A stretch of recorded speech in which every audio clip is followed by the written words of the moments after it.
नमस्कार देवी और सज्जनों, स्वागत है आप सभी का आपकी अपनी संस्कृत पद पे। This is your one and only D R Joshi. बहुताम सर्वेशाम हार्दम हार्दम हार्दम हार्दम हार्दम स्वागतम व्याहरामी। મળીએ છીએ નવા લેક્ચરમાં ચેપ્ટર નંબર 3 સ્વસ્થ વૃત્તમ સમાચાર। દીકરા આ સારું આચરણ કર, સ્વસ્થ આચરણ કર એવું એક બાપા આર્યા એના દીકરાને સમજાવે છે, છોકરા તારે આવું કામ કરવાનું છે, અને એ આપણે ભણીએ છીએ તો સમજાય તો ઓલો અંગૂઠા જેવું કંઈક હશે ને એને દબાવતા જાજો, સબસ્ક્રાઇબ કરતા જાજો, અને ઘર ઘર મોકલતા જાજો। ઘર ઘર તિરંગાની જેમ ઘર ઘર સંસ્કૃત પદ હોવી જોઈએ, હને? મોકલી છે, મોકલી દે જલ્દી, ત્યાં સુધી આગળ વધીએ। તો પાઠ ભણીએ છીએ સ્વસ્થ વૃત્તમ સમાચાર। વધો ને સાહેબ? હા, તો પહેલા આવું આવશે, પણ એની પહેલા એક નાનો એવો પરિચય આવે છે કવિ કાલિદાસનો। કાલિદાસે આમાં કાંઈ નથી કીધું, પણ બસ પરિચય આવે છે। કાલિદાસે એક બુક લખી હતી, કુમાર સંભવમ। કુમાર સંભવમ તમને પૂછાય ને આવું કરતા કૃતિમાં કોણે લખી હતી? કાલિદાસે। સાહેબ ક્યાં લખ્યું છે આવું? આપણા ઓલા વિડીયો કરતા કૃતિવાળામાં જોઈ આવજો, આટલું જ આવે છે, બીજું આમાં કંઈ કામનું નથી। તો કાલિદાસે એક બુક લખી હતી ને એમાં એમ કીધું છે કે શરીરમ આદ્યમ ખલુ ધર્મ સાધનમ। જો કોઈ પણ ધર્મ, કોઈ પણ કામ કરવું હોય તો એના માટેનું પહેલું જરૂરિયાત છે ને આપણું શરીર। કેવું શરીર? હેલ્ધી શરીર, સ્વસ્થ શરીર। તમારું શરીર સારું હશે ને તો તમે ગમે એ કરી શકશો, બાકી કાંઈ નહીં થાય। તો કાલિદાસે એવું કીધું છે ને, એ તમારે હેલ્ધી રહેવું ને તો આવું થોડુંક ફોલો કરવું પડે। અને એ ફોલો કોણ શીખડાવે? આપણા પપ્પા શીખડાવે। કોને? આપણને। બાપાએ દીકરાને કીધું દીકરા આનું કર, આવું કામ કર। સમજાય છે? હા। તો પહેલો શ્લોક આવો કંઈક હશે કે બાલ ઉત્તિષ્ઠ શય્યાતઃ, બાલ ઉત્તિષ્ઠ શય્યાતઃ સ્વસ્થ વૃત્તમ સમાચાર સ્મર જગત વિધાતારમ તતઃ શુદ્ધમ જલમ પીબ। બાલ એટલે કે બાળક, એ બાળક, ઉત્તિષ્ઠ ઉઠ, શય્યાતઃ એટલે કે પથારી પરથી, બાળક પથારી પરથી ઉઠ અને ગામની પથારી ફેરવાની બંધ કર, એવું નહીં કહેવાનું। બાળક પથારી પરથી ઉઠ અને સ્વસ્થ વૃત્તમ સમાચાર, સારું આચરણ કર, સારું કામ કર, હું જે કહું ને એને ફોલો કર। શું કર? તો કે સ્મર એટલે કે રિમેમ્બર, કોને રિમેમ્બર? યાદ કર। હા, જગત વિધાતાને એટલે કે જગતના વિધાતા ભગવાન ઈશ્વર। ઉઠી સારું કામ કર, પહેલા ભગવાનને યાદ કર, અને પછી તતઃ ત્યારબાદ શુદ્ધમ જલમ પીબ, શુદ્ધ પાણી પી। બાળક પથારી પરથી ઉઠ, ઉઠી ગયો, હા, પછી શું કર? તો કે આને ફોલો કર, હું જે કહું ને એને ફોલો કર। શું કર?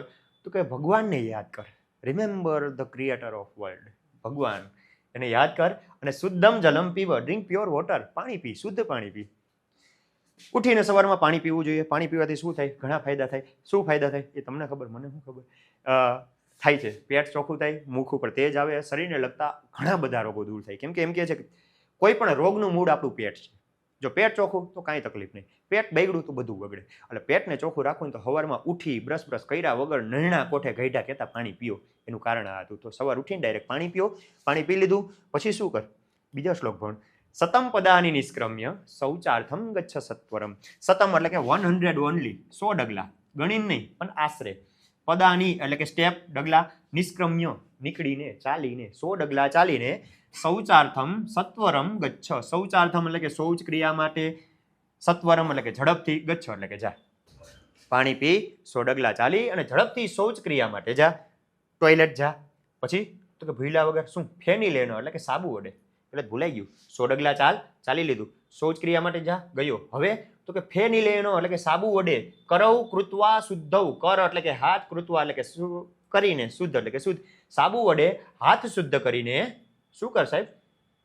વ્યાયામમ આચર, વ્યાયામ એટલે કે વ્યાયામ, એક્સરસાઇઝ, આચર એટલે કે કર।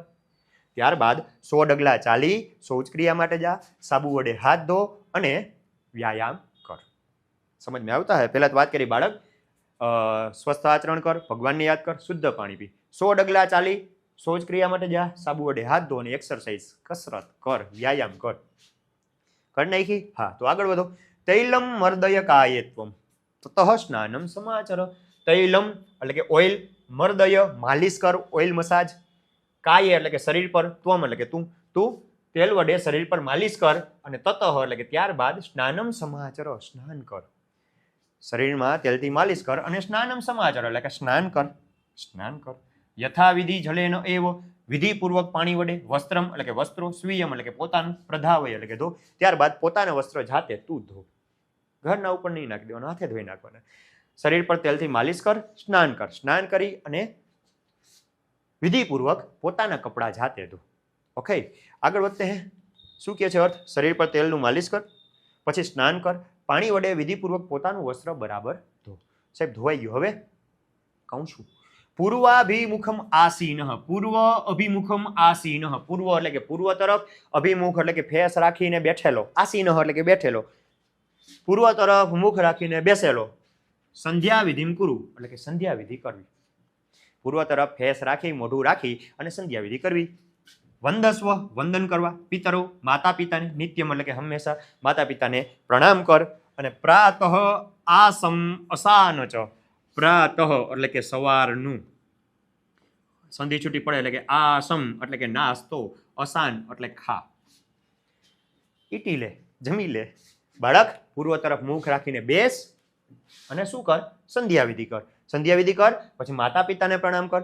માતા પિતાને પ્રણામ કર્યા પછી શું કર? તો કે સવારનો નાસ્તો કર. જો આ ગોલું મોલું ડાબે છે તો બાળક આ બધું કર. પહેલા તો પથારી પરથી ઉઠ, સારું આચરણ કર, ભગવાનને યાદ કર, શુદ્ધ પાણી પી, 100 ડગલા ચાલી, શૌચક્રિયા માટે જા, સાબુ વડે હાથ ધો, ત્યારબાદ તેલથી માલિશ નહીં, પહેલા કસરત કર, પછી તેલથી માલિશ કર, સ્નાન કર, સ્નાન કરીને પોતાના વસ્ત્રો જ હાથે ધો.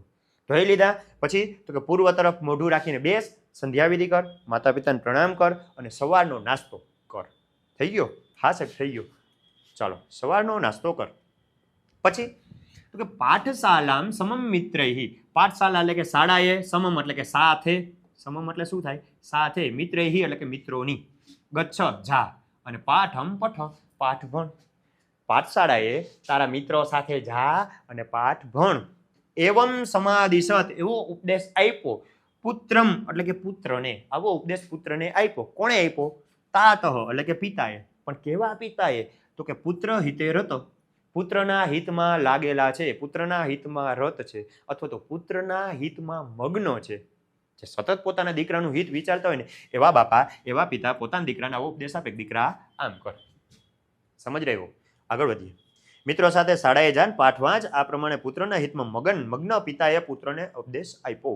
આપી દીધો? હા. આટલું કર. થઈ જાય? હા સાહેબ. પછી તો કે ત્યજ દુર્જન સંસર્ગમ, દુર્જન એટલે કે દુર્જન, સંસર્ગ એટલે કે સાથ, દુર્જનનો સંગ, ત્યજ એટલે કે છોડી દે, દુર્જનનો સંગ છોડી દે. ભજ સાધુ સમાગમમ, સાધુ સમાગમમ એટલે કે સાધુનો સંગ, ભજ એટલે કે કર, સાધુઓનો સંગ, સજ્જનોનો સંગ કર. દુર્જનનો સાથ છોડી દે, સજ્જનનો સંગ કર, સજ્જનની સોબત કર. દુર્જન કો છોડ દો, સજ્જન કે સાથ રહો. કુરુ પુણ્યમ અહોરાત્રમ, અહોરાત્રમ એટલે કે રાત દિવસ, રાત દિવસ. પુણ્યમ કુરુ, પુણ્ય કર, રાત દિવસ પુણ્ય કર. અને સ્મર એટલે કે યાદ કર. હરે હે નામ, હરિનું નામ, સદા એટલે કે હંમેશા. તો ભાઈ દુર્જનનો સાથ છોડી દે, સજ્જનની સાથે રહે, રાત દિવસ પુણ્ય કરને, સદા હરિનું નામ, હરિના નામનું સ્મરણ કર. હરિનું નામ લે. લેવાઈ ગયું? લેવાઈ ગયું નામ? હા. તો આગળ વધીએ. દુર્જનનો સાથ છોડી, સાધુ સાથે રે, રાત દિવસ પુણ્ય કર, હરિનું નામ લે. નેક્સ્ટ, પ્રવિચાર્ય ઉત્તરમ દેયમ, પ્રવિચાર્ય ઉત્તરમ દેયમ. પ્રવિચાર્ય એટલે કે સારી રીતે વિચારીને, સારી રીતે વિચાર કરીને, ઉત્તરમ દેયમ ઉત્તર આપવો જોઈએ. કાંઈ પણ મન પડે એમ બોલી નહીં નાખવાનું છોકરાઓ. સમજી વિચારી, સારી રીતે વિચારીને જવાબ દેવો જોઈએ. સહસા ન વદે ક્વચિત, સહસા એટલે કે અચાનક, ક્વચિત કાંઈ પણ, ન વદે કાંઈ પણ ન બોલવું. સમજી વિચારી, સારી રીતે વિચારીને જવાબ દેવો, વિચાર્યા વગર કાંઈ બોલવું નહીં. અને શત્રોહો અપી ગુણાગ્રાહ્યા, શત્રુમાંથી પણ ગુણ ગ્રાહ્યા એટલે કે સ્વીકારવા. તમારો શત્રુ છે, ભલે મોઢું જોવું નથી ગમતું, શત્રુ છે, પણ એનામાં કંઈક સારો ગુણ છે ને તો આ સારા ગુણને સ્વીકારો. સમજાય છે? શત્રુના સારા ગુણનો સ્વીકાર કરવો જોઈએ. અને દોષાહા ત્યાજ્યા ગુરોહો અપી, દોષોને છોડી દેવા. દોષાહા એટલે કે દોષ, ત્યાજ્યા એટલે કે છોડી દેવા, ગુરોહો એટલે કે વડીલોના, અપી એટલે કે પણ, વડીલોના દુર્ગુણ હોય, આપણા ગુરુજનોના દુર્ગુણ હોય તો દુર્ગુણને છોડી દેવા. જો શત્રુ છે, ભલે મોઢું જોવું નથી ગમતું, પણ ગુણ છે તો એ ગુણ સ્વીકારો. આપણા વડીલ છે, આપણા આઈડલ છે, પણ કંઈક એનામાં દુર્ગુણ છે તો એ દુર્ગુણને છોડી દેવા. એ બધું નહીં એક્સેપ્ટ કરવાનું. આપણે એમ લાગતું હોય કે મને તો હીરોમાં અક્ષય કુમાર ગમે ને, અક્ષય કુમાર જો આમ કરતો બોલો જુબા કેસરી, તો એ ભલે ખાતો, એ ખાતોય ન હોય, એ તો એડવર્ટાઈઝ કરતો હોય, બરોબર, પણ એવા દુર્ગુણ છે ને એને આપણે છોડી દેવા. સારું હોય એક્સેપ્ટ કરવું, બાકી વડીલ છે તો ભલે રહ્યા, એના દુર્ગુણ છે છોડી દો. આપણા બાપા એક તમારા હીરો કોણ? મારા પપ્પા પોતે, મારા પપ્પા મારા હીરો છે, અને પપ્પા માવો ઘહતા હોય તો હું એ ઘહી, ખોટું છે. જો એ દુર્ગુણ છે તો એ દુર્ગુણને આપણે છોડી દેવાનું. વડીલોને જ છોડવાના, દુર્ગુણોને છોડવાના છે, બરોબર. તો આટલી વાત થઈ. વિચારીને જવાબ દેવો, વિચાર્યા વગર બોલવું નહીં, શત્રુમાંથી સારા ગુણ સ્વીકારવા અને વડીલોના દુર્ગુણોને છોડી દેવા જોઈએ. છોડી દો. ત્યજવા છોડવા મૂકી દીધા. આગળ વાત કરે છે આ જોવું જોઈ લેજો, બરાબર વિચાર કરીને જવાબ આપવો, ક્યારેય વગર વિચારીએ ન બોલવું, શત્રુઓના પણ ગુણ સ્વીકારવા અને ગુરુ કે વડીલના દોષોને ત્યજવા. ત્યજવા એટલે કે છોડવા. નેક્સ્ટ વાત કરે છે ધ્યેયમ, ધ્યાન કરવું જોઈએ. સનાતનમ બ્રહ્મ, સનાતન બ્રહ્મનું ધ્યાન કરવું જોઈએ. બ્રહ્મ એટલે બ્રહ્માજીની વાત નથી, બ્રહ્મ એટલે પરમેશ્વર, ઈશ્વર, જેને આપણે માનતા હોય ને ભગવાનને, એનું ધ્યાન કરવું. બરોબર, બ્રહ્મનું ધ્યાન કરવું. હેયમ એટલે કે છોડી દેવું. દુઃખમ એટલે કે દુઃખ. અનાગતમ એટલે કે આવ્યું જ નથી. જે દુઃખ આવ્યું જ નથી એને છોડી દેવું. સાહેબ અમે દુઃખને પકડતા જ નથી, છોડીએ શું કામ થાય ને? પણ એવી વાત નથી. જો જે દુઃખ આવ્યું નહીં ને એને પહેલેથી આપણે પકડીને બેઠા હોય, આપણે લાગ્યું કે આપણે નથી પકડ્યું, પણ તમે લગતા એક તમને નહીં પકડા, લેકિન પકડ કે બેઠે હો. આપણે પહેલેથી ચિંતામાં પડી જાય કે નહીં ઓલું થશે, આમ આવશે, તે થશે, શું થશે, થાય. થોડુંક યદ ભવિષ્ય થઈ જવાનું. થોડુંક જે આવ્યું જ નથી એના માટે પહેલેથી ચિંતા કરવી નહીં. અહીંયા પ્રત્યુત્પન્નમાંથી બનવાનું, યદ ભવિષ્ય હાવ નહીં કે ભાઈ આવશે ને ત્યારે જોઈ લેશું. બરોબર, તો પહેલેથી જ જે દુઃખ આવ્યું નથી એની ચિંતા નહીં કરવાની. મૂકી દીધું. તો જે દુઃખ આવ્યું જ નથી એને છોડી દેવું, એની ચિંતા ન કરવી. કાયિકમ સુખમ આદેયમ, કાયા એટલે કે શરીર. કાયા એટલે શું થાય? શરીર. ઓલું બોલે ને તારી કાયામાંથી હંસલો રે ઓ ચિંતાનો ઉડી જશે. કાયા એટલે શરીરને હંસલો એટલે કે આત્મા. તો કાયા એટલે શરીર થાય. પછી ઓલું એક સિરીઝ આવી હતી, એમાં મસ્ત ગીત હતું, કયું હતું? સ્કેમ 1920 કે એવું કંઈક, હર્ષદ મહેતા વાળી, કે મત કર કાયા કો અહકાર, મત કર માયા કો અભિમાન, કાયાકાર સે કાચી, કાયાકાર સે કાચી રે જૈસે ઓસરા મોતી. મત કર જે આવતું હોય, બરોબર, બહુ યાદ નથી, પણ એમાંય કાયા શબ્દ આવે. કાયા એટલે શરીર, અને કાયિકમ એટલે કે શારીરિક, સુખમ એટલે કે સુખ, આદેયમ સ્વીકારવું. શારીરિક સુખ સ્વીકારવું એટલે કે શરીર સંબંધી સુખનો સ્વીકાર કરવો. ભાઈ શરીર સુખમાં રહે ને એવા કામ કરવા, ભાઠા પડે દુઃખ થાય એવા કામ ન કરવા. શરીર સંબંધી સુખ સ્વીકારવું, શરીર સુખમાં રહે એવા કામ કરવા. વિધેયમ જનસેવનમ, જનની સેવા, લોકોની સેવા. વિધેયમ એટલે કે કરવી. તો ભાઈ સનાતન બ્રહ્મનું ધ્યાન કરવું, ન આવેલા દુઃખને છોડી દેવું, એની ચિંતા ન કરવી, શરીર સંબંધી સુખ સ્વીકારવું અને લોકોની સેવા કરવી. આટલું કહી અને પપ્પાએ પાઠ પૂરો કર્યો. ક્લિયર? લોકોની સેવા કરવી, આવું બધું કીધું. હવે દિનચર્યા છે ને, આમાં કદાચ પૂછાઈ શકે, અને દિનચર્યા યાદ હોય ને છોકરાઓ તો તમને આમાંથી 4 માર્ક આવી શકે, કેમ કે ત્રીજા પાઠના ભાષાંતર વધુ પડતા પૂછાય છે. ત્રીજું અને 16મું પાઠ ભાષાંતરમાં બોર્ડમાં વધુ પડતું પૂછાતું હોય તો ત્રીજા પાઠનું ખાસ ભાષાંતર આવવું જ જોઈએ. અને એમાંય તમને દિનચર્યા હોય તો વાંધો ના આવે. છેલ્લા 3 શ્લોક તો મોસ્ટ એમપી છે, એમાંથી પૂછાય છે, પણ પહેલાની ખાલી તમે દિનચર્યા યાદ રાખી લ્યો ને તોય વાંધો ના આવે. સૌથી પહેલા શું હતું? તો કે પથારી પરથી ઉઠ.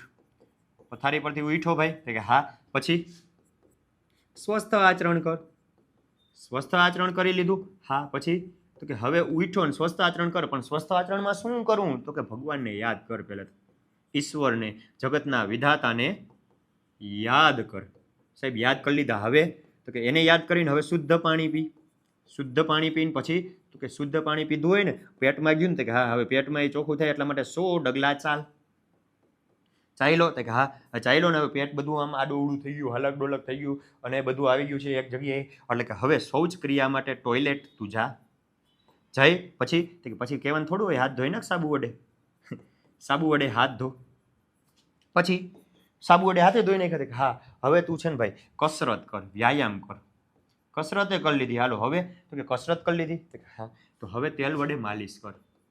તારા શરીરને તેલથી માલિશ કરજો. તેલથી માલિશ નહીં ઘણા ફાયદા છોકરો. તેલથી માલિશ કરીને તો આપણા જે આ જોઈન્ટ છે ને, સાંધાઓ, કોણી અહીંથી વળે છે, ગોઠણ વળે છે, આ બધા આંગળા વળે છે, જોઈન્ટ્સ છે, એની જોઈન્ટ્સ છે ને સારી રીતે કામ કરે. તો માલિશ ક્યારેક ક્યારેક કરતું રહેવું જોઈએ. તો તેલથી માલિશ કર. માલિશે કરી લીધી સાહેબ, હવે તો કે હવે નાતો આવજા, સ્નાન કર. સ્નાન કરી તો કે હવે અંદર ને અંદર તારા કપડાં હોય ને, એ કપડાને તું ધોઈ નાખ. તારા વસ્ત્રો, આ વસ્ત્રોને તું ધો. હાલો એ થઈ ગયા. તો હવે બહાર આવીને પૂર્વ દિશા તરફ મુખ રાખ. પૂર્વ તરફ મુખ રાખી અને સંધ્યા કર. સંધ્યા વિધિ એટલે કે એક પ્રકારનો પૂજાપાઠ. બરોબર, બ્રાહ્મણો કરતા હોય બપોર, સવાર, બપોર ને સાંજ, આ 3 સમયે જે પૂજાપાઠ કરે ને એને સંધ્યા કહેવાય. ગાયત્રી માળા આવે અને વિવિધ દેવતાઓનું અર્ચન આવે, પૂજન આવે. બરોબર, તો એ સંધ્યા વિધિ છે. પૂર્વ તરફ મુખ રાખીને સંધ્યા કર. સંધ્યામાં તમે કોઈ પણ પૂજાપાઠ વર્શિપ કરી શકો. સંધ્યા કરી ત્યારબાદ માતા પિતાને વંદન કર. માતા પિતાનું વંદન કરી નાખ્યા સાહેબ. હવે તો કે હવે સવારનો નાસ્તો કર. હાલો એ થઈ ગયો. તો કે મિત્રો સાથે તું જા. ક્યાં? શાળાએ જઈને શું કર? ભણ. આટલું હતું. પછી દુર્જનનો સાથ છોડી દે, સજ્જન સાથે રહે, રાત દિવસ પુણ્ય કર, ભગવાનનું નામ લે. એના પછી વિચારીને જવાબ દેવો, વિચાર્યા વગર બોલવું નહીં, શત્રુના સારા ગુણ સ્વીકારવા, વડીલોના દુર્ગુણને છોડી દેવા. પછી સનાતન બ્રહ્મનું ધ્યાન કર, આવ્યું નથી દુઃખને છોડી દે, શરીર સંબંધી સુખને સ્વીકારો, લોકોની સેવા કરો, પાઠ પૂરો કરો. આઈ થિંક સમજાઈ ગયું હશે. હવે એનું સ્વાધ્યાય એક વખત જોઈ નાખીએ. બાલે કેનું આચરણ કરવાનું છે? સ્વસ્થ વૃત્તમ સમાચર, સ્વસ્થ આચરણ કર.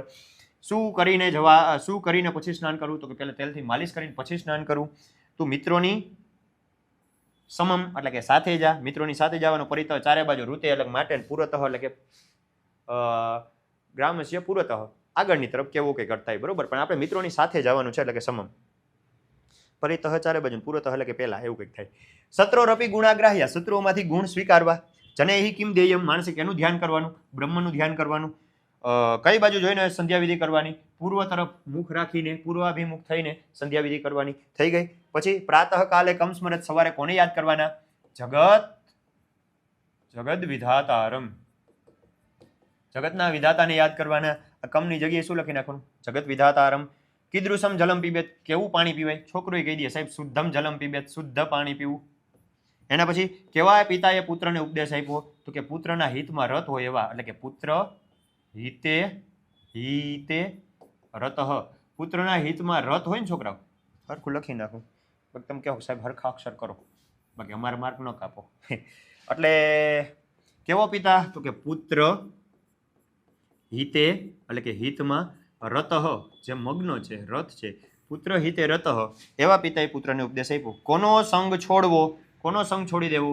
દુર્જનસ્ય એટલે કે દુર્જન માણસનો સંગ છોડી દેવો. કસ્યની જગ્યાએ શું કરવાનું? દુર્જનસ્ય. કીદૃશની જગ્યાએ શું કરવાનું? પુત્ર હિતે રતઃ. કિમ કૃત્વાની જગ્યાએ શું કરવાનું? શું કરીને ઉત્તર દેવો? તો કે સારી રીતે વિચારીને ઉત્તર દેવો, એટલે કે પ્રવિચાર્ય ઉત્તરમ દેયમ, સારી રીતે વિચારીને જવાબ દેવો જોઈએ. સમજાય છે? સમજાય ને સાહેબ? આગળ વધારો. હા, આ સમાસ છે સ્વસ્થ વૃત્તમ, કેવું આચરણ? સારું આચરણ. કર્મધારય, જગતના વિધાતા, નોની નુના એટલે ષષ્ઠી તત્પુરુષ. શૌચેન અર્થમ, ત્રીજી આવી, તૃતીયા તત્પુરુષ. સંધ્યાની વિધિ, ષષ્ઠી તત્પુરુષ. પુત્ર માટે હિતનું, ચતુર્થી તત્પુરુષ. પુત્ર માટે આવ્યું એટલા માટે. દુર્જનનો સંગ, નોની નુના, ષષ્ઠી. સાધુનો સમાગમ, ષષ્ઠી. અનાગત, અંતિ ચાલુ થાય, નહીં. જનની સેવા, ષષ્ઠી તત્પુરુષ. થઈ ગયું. આવા સમાસ છે. અને આ સમાસ આપણે વિડીયો મૂકી દીધો છે. છતાંય પણ તમને હજી કંઈ ક્વેરી હોય ને તો 9081780770 ઉપર મેસેજ કરી નાખો અને લાઈક કરી નાખવું. મળતે હે નેક્સ્ટ લેક્ચર में. Thank you. જય હિન્દ, જય ભારત.